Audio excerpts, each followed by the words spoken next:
সম্পত্তি ভাগাভাগি নিয়ে পিতাকে কুপিয়ে গুরুতর জখম করার অভিযোগে মোহাম্মদ কামরুজ্জামান রুবেল নামে এক পাষণ্ড ছেলেকে গ্রেপ্তার করেছে র্যাব ১-এর সিপিসি ৩-এর পূর্বাচল ক্যাম্পের সদস্যরা।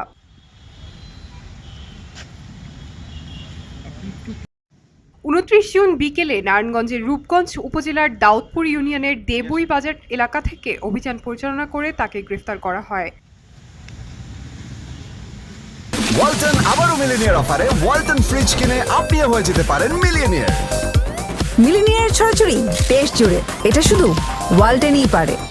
গাজীপুর জেলার কালীগঞ্জ থানাধীন খোলাপাড়া গ্রামে রাত্র আনুমানিক 11 ঘটিকার দিকে পিতা মোহাম্মদ নাজিমউদ্দিনকে তারই পুত্র কামরুজ্জামান রুবেল পারিবারিক কলহের জের ধরিয়া হত্যার উদ্দেশ্যে দেশীয় অস্ত্র দ্বারা এলোপাতাড়ি কোপাতে থাকে। তার আত্মচিৎকারে আশেপাশের লোকজন জড়ো হয়। এরই মধ্যে কামরুজ্জামান রুবেল সেখান থেকে নিজেকে পলায়ন করে। তার ধারাবাহিকতায় তারই সন্তান অন্যান্য সন্তানগণ থানায় গিয়ে পরবর্তী দিন 26/6/2025 তারিখে মামলা দায়ের করে।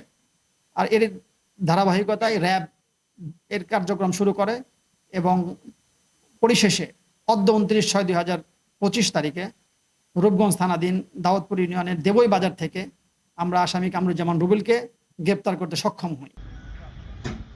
র্যাব ১-এর সিপিসি ৩ পূর্বাচল ক্যাম্পের ভারপ্রাপ্ত কোম্পানির কমান্ডার শহীদুল ইসলাম জানান, গাজীপুরের কালীগঞ্জ উপজেলার খালপাড়া এলাকার এবিএল কোম্পানির পশ্চিম গেট সংলগ্ন স্থানে ভিকটিম মোহাম্মদ নাজিমউদ্দিন ব্যবসা পরিচালনা করে আসছিলেন। গত ২৫ জুন রাত ১১টার দিকে পারিবারিক সম্পত্তি সংক্রান্ত বিরোধের জেরে তার চতুর্থ পুত্র কামরুজ্জামান রুবেল ধারালো চাপাতি দিয়ে ব্যবসা প্রতিষ্ঠানে প্রবেশ করে মুখ বেঁধে এলোপাতাড়িভাবে কুপিয়ে পিতাকে মারাত্মক জখম করে পালিয়ে যায়। স্থানীয় লোকজন এসে গুরুতর আহত অবস্থায় নাজিমউদ্দিনকে উদ্ধার করে ঢাকা মেডিকেল কলেজ হাসপাতালে ভর্তি করেন।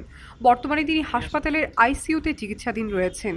এই ঘটনায় ভিকটিমের অপর পুত্র মোহাম্মদ শফিকুল ইসলাম মিন্টু বাদী হয়ে কালীগঞ্জ থানায় একটি হত্যা প্রচেষ্টার মামলা দায়ের করেন। কালীগঞ্জ থানায় মামলা দায়েরের পর থেকে পলাতক ছিলেন আসামি কামরুজ্জামান রুবেল। এ অবস্থায় গোপন সংবাদের ভিত্তিতে রূপগঞ্জ থেকে তাকে গ্রেফতার করা হয়। সবাই যখন জোয়ারে গা ভাসায়, কেউ কেউ ঘুরে দাঁড়ায়। সময় হারতে শেখালেও কেউ কেউ চ্যালেঞ্জ ছুড়ে দেয়।